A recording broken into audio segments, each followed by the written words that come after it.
Bom, vamos lá então, pessoal. Continuando a nossa aula de teorias atômicas.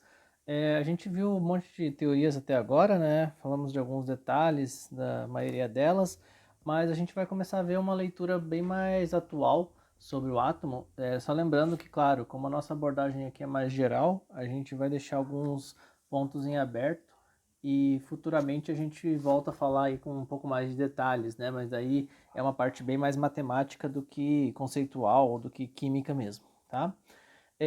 Bom, então até aqui a gente localizou os elétrons, né? A gente viu lá as descobertas e tudo mais. Então, depois que a gente localizou os elétrons, a gente viu que eles podem estar nos níveis, que eram as antigas chamadas camadas, né? Que a gente não vai mais chamar de camadas porque elas remetem aí a uma coisa mais palpável, né? E a gente sabe que a gente está falando de alguma coisa mais de energia, né? Associada à energia.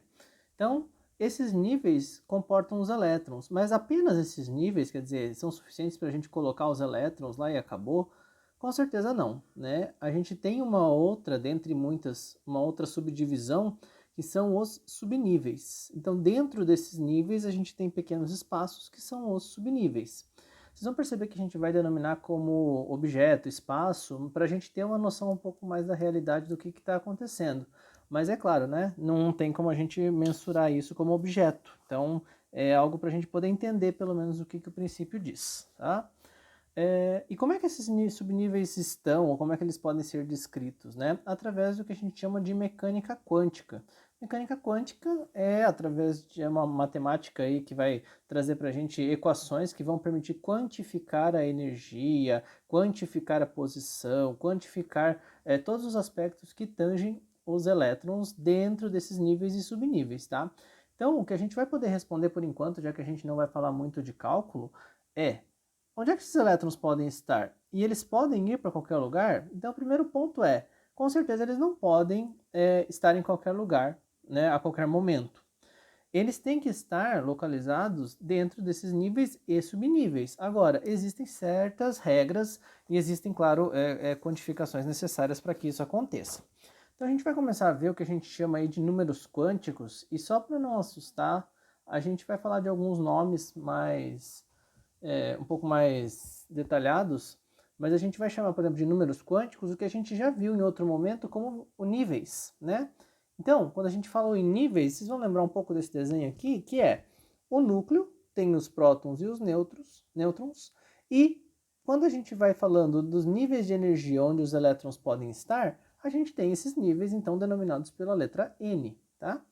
Qual é o nome oficial deste N? É o número quântico principal. Ele nada mais vai fazer do que designar quem são estes níveis, tá? Então, cada nível onde o elétron pode estar pode ter um ou mais subníveis. Quantos subníveis, né, ele pode ter? E aí existe uma regra um pouco mais matemática. Vocês vão ver que a gente vai passar aqui, tentar passar um pouco mais pelo conceito, mas depois com o tempo isso se torna mais palpável. Vocês vão ver o seguinte: primeiro eu vou comentar com vocês quais são os fatores e depois a gente chega então na regra. O nível 1, ele tem um subnível. Você vai falar, mas é L igual a zero, né? Esse subnível que a gente chamou de L aqui é igual a zero. Ele tem o subnível zero, então ele tem no total um subnível. O nível 2, ele tem dois subníveis, sendo eles o 0 e o 1. E assim sucessivamente. No nível 3, né, tem o subnível 0, 1, 2 e por aí vai. Lembra da ideia da escada que a gente comentou em outro momento? A escada existe, mesmo que não tenha ninguém subindo ou descendo nela. Então aqui, ó, os níveis têm esses subníveis. Não necessariamente a gente vai ter elétrons para colocar dentro deles. Então a regra diz que o número de subníveis vai de 0 até n-1. N não é o número de níveis, então no número quântico principal, o número do nível. Então vamos lá, nível 1 vai de 0 até 1 menos 1, até 0. Então por isso que só tem o 0, tá? E por aí vai. Ó, vai de 0 até 2 menos 1, então vai até 1, tá? Mas o que significa isso? Entender quantos subníveis a gente tem.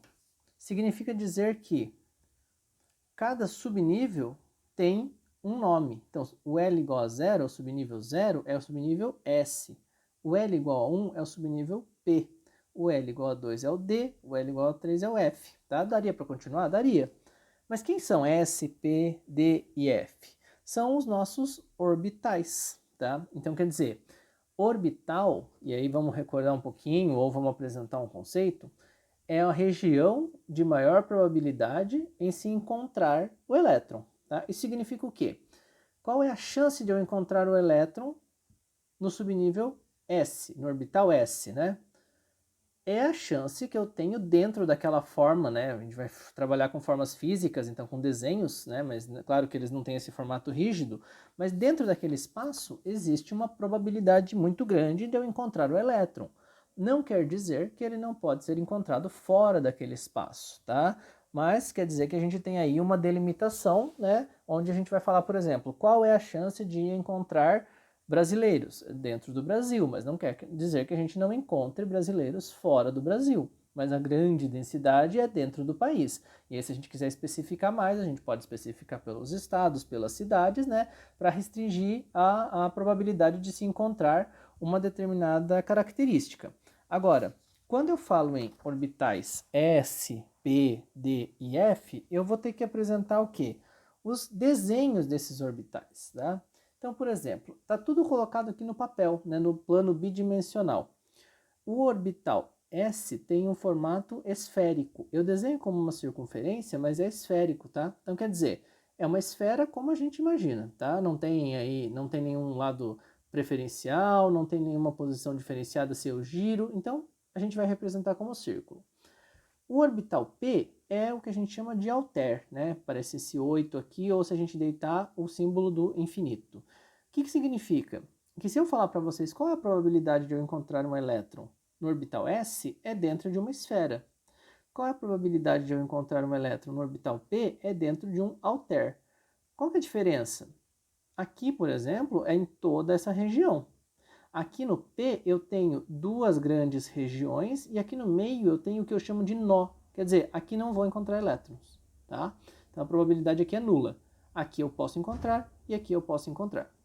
Ah, e o D e o F, qual é o desenho deles? Bom, o desenho deles é um desenho bem mais complexo, então eu sugiro que quem quiser conhecer, busque nos livros, né, ou uma referência aí confiável, mas a gente não vai precisar trabalhar com eles por enquanto. Se eventualmente a gente precisar de algum detalhe, a gente traz um desenho mais elaborado.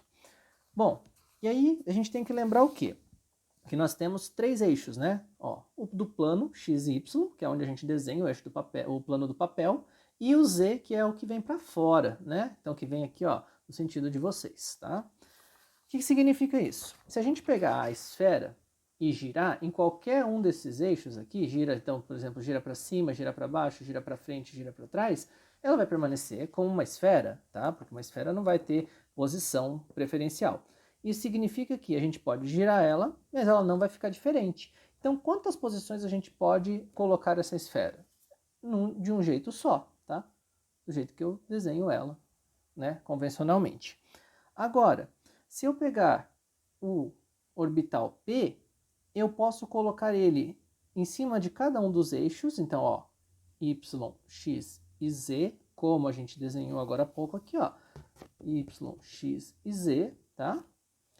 E em nenhum desses desenhos fica igual, ou seja, eu tenho três formas diferentes de desenhar o orbital P sobre os eixos. A gente chama de eixos cartesianos, né? Mas vamos chamar de eixos aqui é suficiente. O que significa? Que eu tenho três possibilidades de dispor os orbitais P. Se eu tenho três possibilidades de dispor o orbital P, eu tenho que... Vamos voltar lá aquele primeiro comentário sobre subníveis, não é? Ó, nível 1 tem um subnível, nível 2 tem dois subníveis, nível 3 tem três subníveis. O nível 1 tem o subnível S, o nível 2 tem os subníveis S e P, e por aí vai. Se a gente voltar nesse raciocínio, ó, o nível 1 tem o subnível 0, que é o orbital S. O nível 2 tem o subnível 0 e 1, que são os orbitais S e P. Mas a gente não acabou de falar que o P dá para dispor de três formas diferentes? Então, ótimo. Então, eu tenho um orbital S e 1, 2, 3 orbitais P. O que significa isso? para cada orbital de um jeito diferente que eu posso desenhar, eu tenho como comportar 2 elétrons. Aqui, ó, 2 elétrons. Um para cima e um para baixo nessa representação que eu tenho aqui de spin. Tá? Spin é giro, quer dizer, ele está girando, então eu consigo colocar um girando apontando para cima, um girando apontando para baixo. Tá? Então, se o orbital é S, eu só consigo colocar nesse formato. Agora, no P, eu tenho como colocar 3 possibilidades, ó, no eixo X, no eixo Y, no eixo Z. Se eu tenho como colocar 3 possibilidades, em cada uma delas eu posso fazer essa combinação, para cima, para baixo, para cima, para baixo, para cima, para baixo. Ou seja, quantos elétrons cabem no orbital S? 2. Quantos elétrons cabem no orbital P? Em todos eles? 2, 4, 6. Então, significa que se no orbital S cabem 2, no orbital P cabem 6, eu tenho que o máximo de elétrons no orbital S é 2, o máximo de elétrons no orbital P é 6 e por aí vai. E a gente chega num ponto de familiaridade que é o quê? O nosso diagrama de Linus-Pauling, onde a gente tem quantos elétrons cabem em cada um dos subníveis. 1s2, 2s2, 2p6, 3s2 e por aí vai. Tá? Lembrando sempre que a gente tem o espaço e completa com quantos elétrons eu quero. Beleza, galera? Por enquanto é isso, viu? Qualquer coisa, dúvidas?